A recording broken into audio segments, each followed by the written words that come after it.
human blockade took over 6th and Yamhill Wednesday afternoon. Protesters brought traffic and TriMet to a stop, angering the public. Don't involve us that aren't part of it. I'm not even from this damn state, man. I'm trying to get home. Some even got out of their cars. Minutes later, Portland police say 14 people were taken into custody. And TriMet crews helped buses back on schedule. Later, the protesters made their way to the Justice Center, waiting for those arrested to be released. I think if they didn't cause trouble, I don't see no problem with the police. Just down the street, Greg Sock holds a sign. He says protesters personally affected his life. It just has been horrific, not knowing whether you're going to get home from work or not because they stopped TriMet. Protesters say their goal was to block roads and public transit to get the mayor's attention. Sock wishes these protesters would follow the lead of the Women's March held last weekend. There was no disturbing of traffic, no riots, no violence. That's how protests should be, and I have a deep respect for that.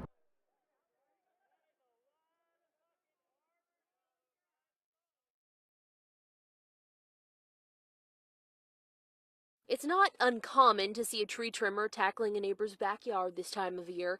Still, neighbor Gene Bloom took note. Well, I knew he had been trimming because I've been watching him. Oh, you know.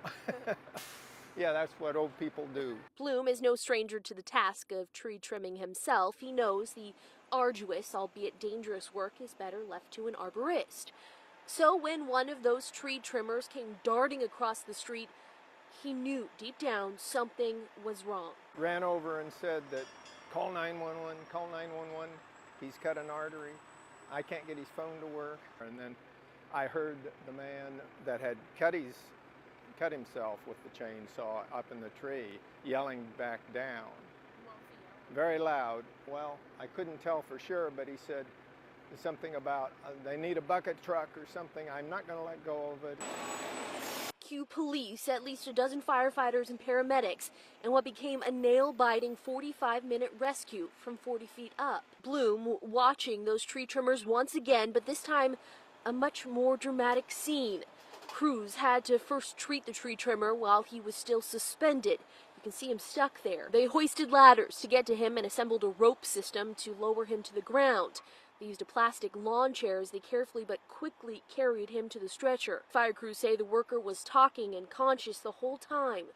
Neighbors talking too, as it wasn't just Bloom, really the whole neighborhood watching on.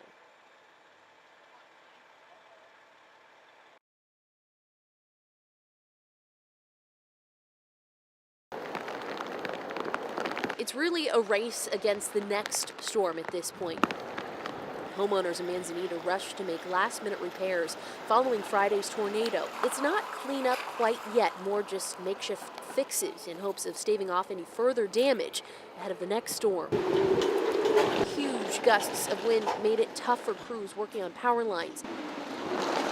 Each blow more menacing as the day moved on. Wind is coming.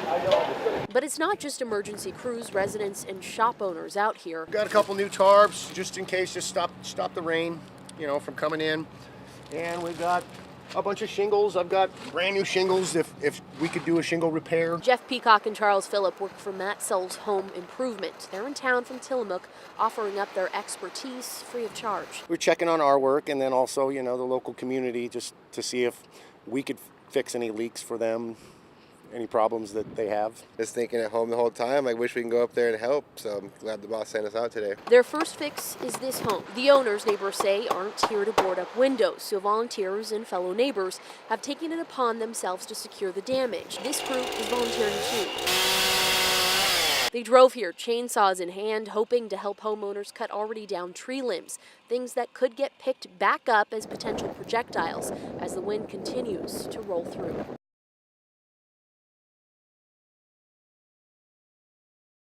She was amazing. She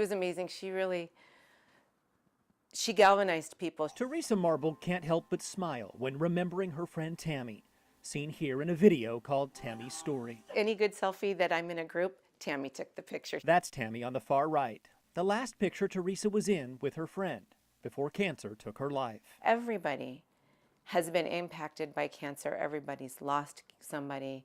Everybody knows somebody that has it. Other friends have died from it too, which led Teresa to bid on this quirky item at a cancer fundraiser auction. A rock that said supporting fighters, admiring survivors, and honoring the taken. I just had to bid on it. I felt compelled to bid on it. It stayed in her home for a while before she decided more people should see it. So the rock was just sitting right there. She used it to cover a tree stump on her property, hoping to provide inspiration to those passing by. We get a lot of foot traffic on our road. It's a nice neighborhood. It never occurred to me somebody would take the rock. But it disappeared shortly before Thanksgiving. I was more disappointed than mad.